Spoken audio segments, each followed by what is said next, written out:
Bharatiya Janata party के पूर्व अध्यक्ष और पूर्व केंद्रीय मंत्री, वरिष्ठ राजनेता अपने विचारों के साथ आमंत्रित हैं।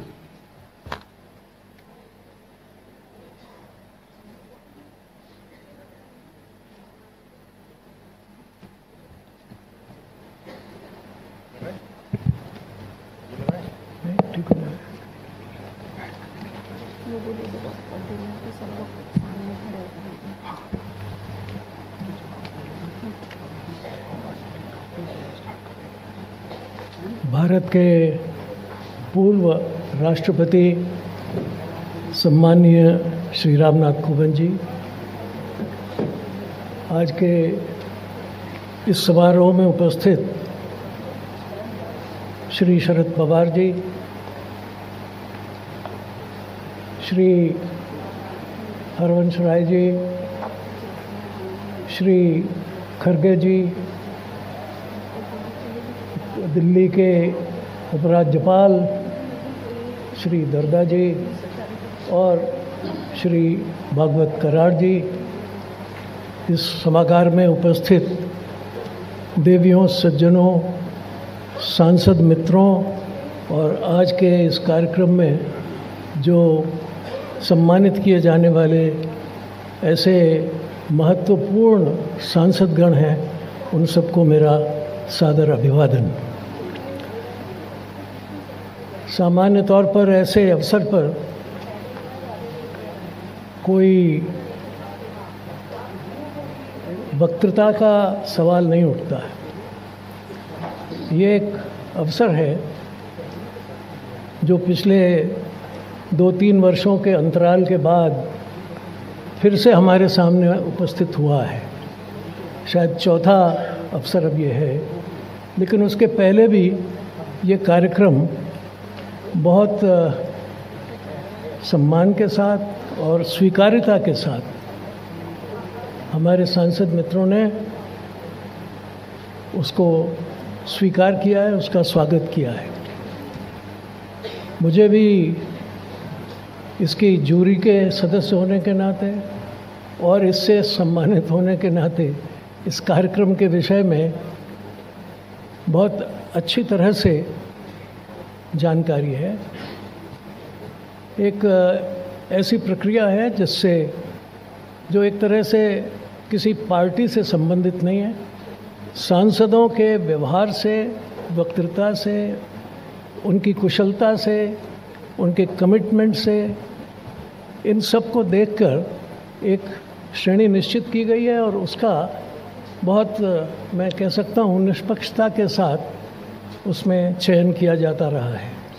तो इसलिए आज के जितने भी ऐसे सम्मानीय सांसदगण हैं, सांसद बहन और सांसद भाइयों, उन सबको मैं बहुत हृदय से अभिनंदन उनका करता हूँ और आशा करता हूँ कि जिस प्रकार की उनकी मेधा, प्रतिभा प्रकट हुई है, उसको वो और आगे बढ़ाएंगे और उससे प्रेरणा लेकर और अन्य आने वाले जो हमारे सांसद हैं, अब तो शायद इस वर्ष में तो एक ही बार शायद हो पाएगा, लेकिन उसके बाद भी जब तक ये कार्यक्रम चलाया जा सके, मैं समझता हूँ वो एक बहुत ही उत्कृष्ट परंपरा होगी और लोगों के लिए ही नहीं, हमारे देश के लिए भी एक शिक्षाप्रद कार्यक्रम होगा। एक बार अब्राहम लिंकन ने कहा था कि जनता द्वारा जनता के लिए जनता की बनाई सरकार सदा अमर रहेगी। The government of the people, for the people and by the people shall not perish from the earth. ये उनके लफ्ज़ हैं। तो एक चिरंजीवी संस्था के रूप में उन्होंने डेमोक्रेटिक गवर्नमेंट को हमारे सामने रखा था। अब मैं समझता हूँ कि ये वाक्य अभी तक लोगों को इस बात का स्मरण दिलाता है कि संसद जो है वो जनता द्वारा, जनता के लिए, जनता के वास्ते बनाई गई जनता की संस्था है। ये एक ऐसी संस्था है जो सार्वजनिक रूप से बनती है, लोगों के सहयोग से बनती है और उसके जो संवैधानिक तरीके हैं उसके आधार पर बनती है। लेकिन मैं इसमें समझता हूँ कि एक कुछ थोड़ी सी शर्त और डाल दी जाए। ये बात तो जब उन्होंने कही थी तब से तो शताब्दी गुजर गई, तो इसमें क्या और होना चाहिए कि ये सरकार तो बनी रहेगी और ज़िंदा रहेगी, चिरंजीवी रहेगी, अगर संसद और सांसद और जो सरकार इन सांसदों के द्वारा बनती है वो उत्तरदायी बने रहे। ए responsible parliament, a responsible member of parliament, and having a complete authority to check the executive, जिसमें कि जो शासन है उसके ऊपर जनता का नियंत्रण कैसे बना रहे, यही लड़ाई थी जिससे इस जनतंत्र की संस्था का निर्माण हुआ था शुरू में। तो एक सांसद के लिए जब शायद लिंकन के समय जितनी चुनौतियां रही होंगी, मेरे ख्याल में शायद उससे कहीं ज़्यादा चुनौतियां आज एक सांसद के सामने हैं। एक ही तरफ केवल आपका ध्यान एक मैं क्षण के लिए आकृष्ट करूंगा कि आखिर वो कौन सी ताकत है जो संसद को जनता के द्वारा दिए गए अधिकारों का उपयोग करने की ताकत है। वो मिलती है संसद के द्वारा सरकारी खर्चों पर नियंत्रण। अगर वो शक्ति न हो कि संसद के बिना अप्रूवल के, बिना उसकी मर्ज़ी के एग्जीक्यूटिव पैसा खर्च नहीं कर सकती, तो संसद बेकार है।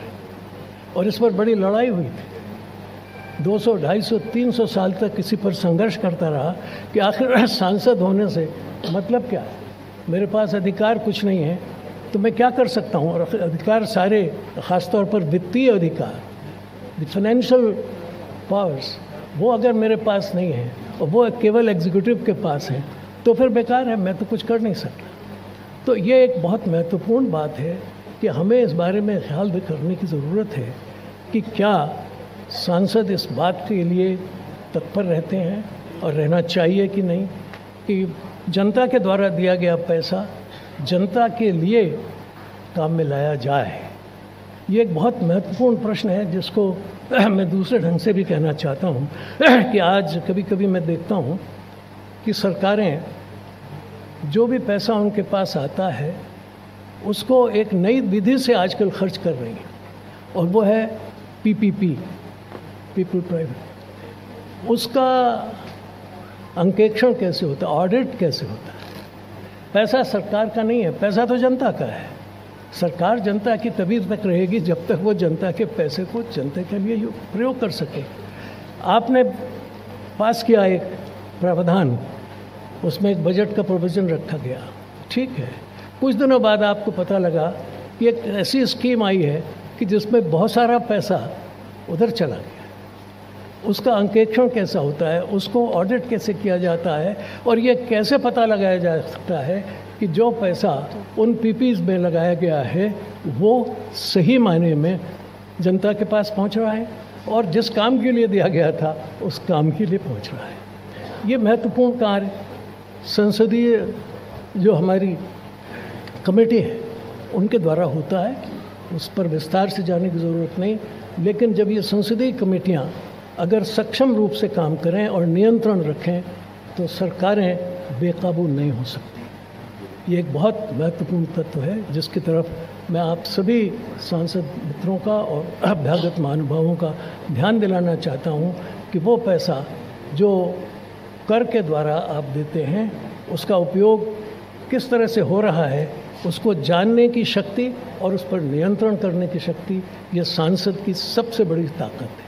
और अगर आप इस ताकत का उपयोग निरंतर और सही ढंग से करेंगे तो मैं ऐसा समझता हूँ कि सरकारें बेकाबू होने से रोकी जा सकती हैं, ख़ास तौर पर आर्थिक मामलों में। जो एक और नई बात है जिसके लिए मैं कुछ अपने अनुभव से कह सकता हूँ कि आजकल कुछ नई चीज़ें ऐसी आ गई हैं जो संसदीय अभी तक की जो भूमिका रही है उसमें लोगों के ध्यान में नहीं थी। बहुत सी नई चीज़ें हैं जिसमें एनवायरनमेंट एक ऐसी चीज़ है कि जो सारे विश्व को प्रभावित कर रहा है, देश को प्रभावित कर रहा है, संसद को प्रभावित कर रहा है। मैं संसदीय एनवायरनमेंट की बात नहीं कर रहा, मैं ग्लोबल एनवायरनमेंट की बात कर रहा हूँ। उसका असर संसदीय एनवायरनमेंट में भी हो जाता है, क्योंकि तूफ़ान वहाँ भी आते हैं तो तूफ़ान यहाँ भी आते हैं, उसमें कोई दिक्कत की बात नहीं है। लेकिन सवाल ये है कि उन तूफ़ानों का असर देश में और देश के तापमान में और देश के जिसको कहते हैं अधिमान में, उसकी अपनी सहन शक्ति में कितना है। इसी के साथ साथ एक और चीज़ है, इस एनवायरनमेंट की तरफ उस पर ज़रूरत है से ज़्यादा ध्यान देने की ज़रूरत है, क्योंकि वो एग्जिस्टेंशियल प्रॉब्लम, वो हमारे अस्तित्व से जुड़ा हुआ है। संसद में और संसदीय प्रणाली में अब इसकी तरफ ज़्यादा ध्यान देने की ज़रूरत है। और एक बात और, वो है आर्टिफिशियल इंटेलिजेंस। वो एक नई विधा है और इससे हमारे देश में तरह तरह के आर्थिक प्रबंधन के नए नए तरीके सामने आ रहे हैं। इनका क्या असर पड़ेगा समाज के ऊपर, इनका क्या हमारी आर्थिक गतिविधियों पर असर पड़ेगा और क्या इसको हम गरीब आदमियों तक पहुंचा सकेंगे, ये सवाल हैं जो आज की अपनी संसदीय प्रणाली के लोगों के सामने हैं। मैं ऐसा समझता हूं कि ऐसे कार्यक्रम जिनका आयोजन लोकमत की ओर से वर्षानुवर्ष से किया जा रहा है, वो हमारे सांसदों के लिए और सांसदों की आगे की प्रगति के लिए और साथ ही साथ देश पर जितने भी एग्जिस्टेंशियल सवाल आते हैं, अस्तित्व के सवाल आते हैं, उनके बारे में एक गंभीर सोच करने की आवश्यकता को अनुभव कराता है। इन कार्यक्रमों से जनतंत्र मजबूत होता है, इसमें तो कोई शक ही नहीं। सांसदों को अपनी प्रगति और अपनी प्रतिभा को दिखाने का अवसर मिलता है, इसमें भी कोई शक नहीं। लेकिन सबसे बड़ी बात यह है कि इससे आगे आने वाले सांसदों के लिए एक अच्छे भविष्य का रास्ता खुलता है। मैं लोकमत प्रतिष्ठान को इसके लिए बधाई देता हूँ कि उन्होंने एक ऐसा अच्छा कार्यक्रम भी रखा और आशा करता हूँ कि इसी तरह से अधिक को अधिक उन्नति करते हुए, अधिक से अधिक सांसदों की प्रतिभा को पहचानते हुए हमारे लिए एक अच्छी संस्थागत प्रणाली का प्रयोग करेगा। बहुत बहुत धन्यवाद। नमस्कार।